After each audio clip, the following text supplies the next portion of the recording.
Bienvenue Laurent dans le web de Néo Salva. Bonjour Néo, bonjour Néo, bonjour donc aux auditeurs qui vont nous capter.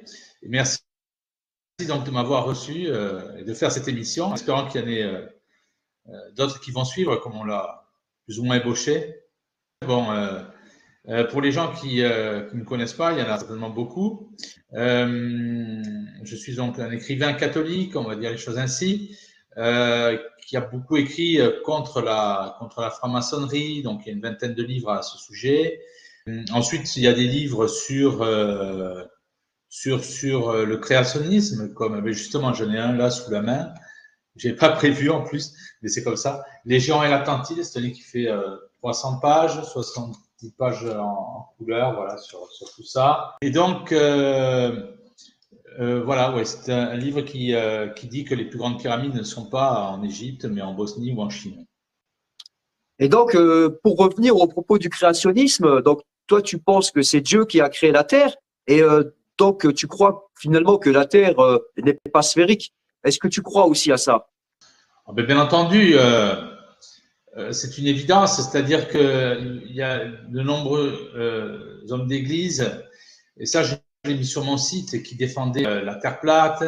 On voit les dessins de Saint Hildegarde, par exemple, qui a fait des traités sur l'astronomie, qui représente une Terre plate avec le dôme. Et même l'encyclopédie britannique, dans les années 1950, représente la Terre avec le dôme, c'est-à-dire à 100 km au-dessus du pôle Nord. Il y a comme cela donc des exemples où, par exemple, côte méditerranéenne, du côté de Marseille, on voit la Corse. Alors là-dessus, après, ils trouvent tout un tas de mensonges ou un reflet de l'eau. Enfin, une sorte de toutes ces mirage, oui. choses-là. Mais voilà, exactement, je cherche le mot. Je sais que depuis Marseille, voir le mont Canigou qui a plus de 300 km et qui se trouve dans les Pyrénées. Donc c'est impossible sur une Terre sphérique. Voilà.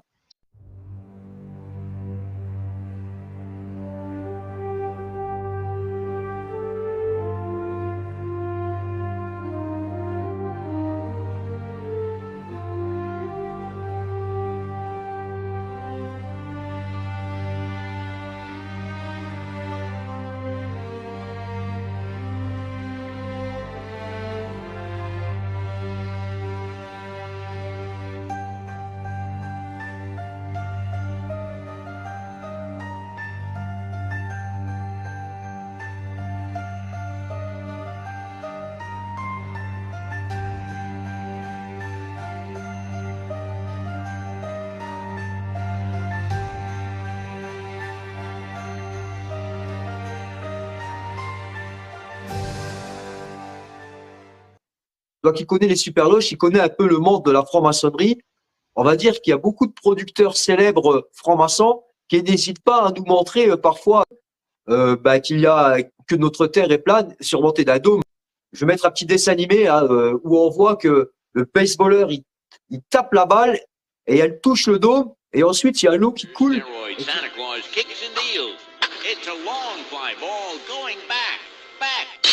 And the ball shatters the sky, bringing the ocean itself down into the stadium. Oh, Simpson just broke this dream's reality wide open. Il y a des réalisateurs francs-maçons qui, dans certains films ou dans des épisodes, essaient de dévoiler les secrets cachés. En fait, ils ne la dévoilent pas, hein, c'est-à-dire que ce sont des vérités qu'ils annoncent pour eux-mêmes, c'est pas pour le peuple, parce que le peuple, c'est justement ce qui est écrit dans les superloges.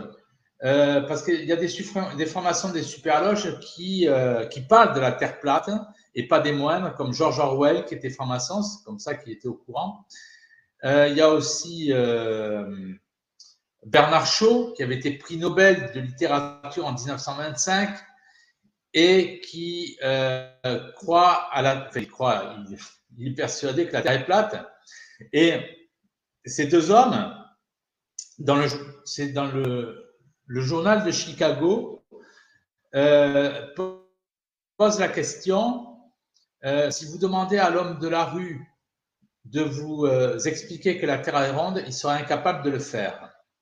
Donc, c'est quand même un prix Nobel de littérature, Bernard Shaw et George Orwell qui parlent de ça. C'est sur le site Profil Catholica. Il faut faire une recherche là-dessus. Mais en tout cas, tout est expliqué. Il y a la vidéo, il y a tout ça. Et en fait, ils annoncent certaines choses, mais pour eux-mêmes. Mais c'est pas pour le peuple, parce que le peuple, pour eux, c'est une masse d'ignorants ils veulent laisser le peuple dans son ignorance, tout simplement. Les supramaçons sont au courant. Je le répète, l'encyclopédie britannique en 1950 représente la Terre plate. Okay, you guys remember how I showed you the maps that were here on Earth before 1958, before the governments took them out, and I'm going to show you the Encyclopedia Britannicas in the public libraries before 1958. Here's volume 2 out of the alphabet A. And we're going to flip to the Antarctica, and this is from 1958, as you can see. Now, we're going to flip to the Antarctica and see what the Encyclopedia Britannica from 1958, before the Antarctic Treaty, says is there. Now, you won't find this in the new encyclopedias because the government's banned them. But what I want you to notice right here is, notice how it says, flights proved the inland areas to be featureless in character, with a dome 13,000 feet high at about latitude 80 degrees south, longitude 90 degrees east. Now, if this doesn't make sense to you, let me show you with an image of what a flat earth map would look like. Now, this is what a latitude 80 degrees south would look like on a flat earth map. As you can see, the dome comes down closer to you over the wall, which will be about 13,000 feet. Donc, tout cela, c'est fait.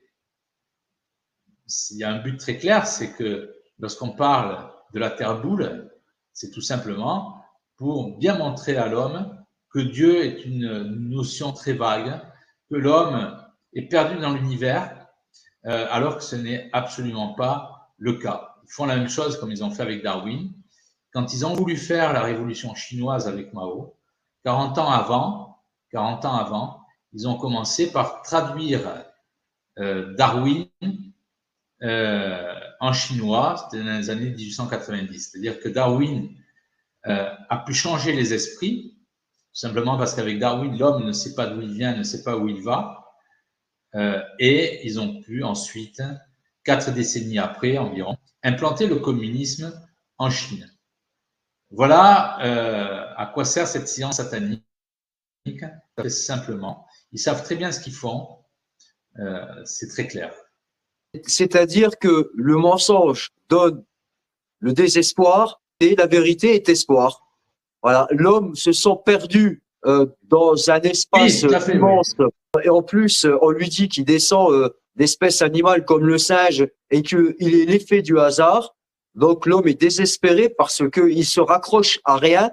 Tandis que si on lui dit la vérité et on lui dit que l'homme est important, qu'il est le centre de l'univers, qu'il a été créé par amour et qu'il a une mission sur cette terre, hein, et même la personne la plus simple a été voulue, a quelque chose à faire dans ce monde. Donc la vérité donne l'espoir. Oui, et on le voit bien, c'est que c'est un pasteur qui dit cela. Hein, c'est que en fait, quand on a, comment il s'appelait, Ken Ham, H-A-M, c'est un pasteur d'origine australienne, me semble-t-il, qui expose en fait que quand on a implanté le darwinisme, il y a eu, c'est pour aller dans ton sens, Néo, il y a eu une augmentation des suicides, des meurtres, de toutes ces choses-là, bien entendu. Puisque l'homme ne sait pas d'où il vient, il ne sait pas où il va, c'est un gage de désespoir. Moi, j'ai quelqu'un qui a découvert la Terre plate et qui m'a dit, ça m'a complètement rassuré parce que j'ai pris conscience que on n'était pas perdu dans l'univers. Donc, ça va complètement dans ton sens.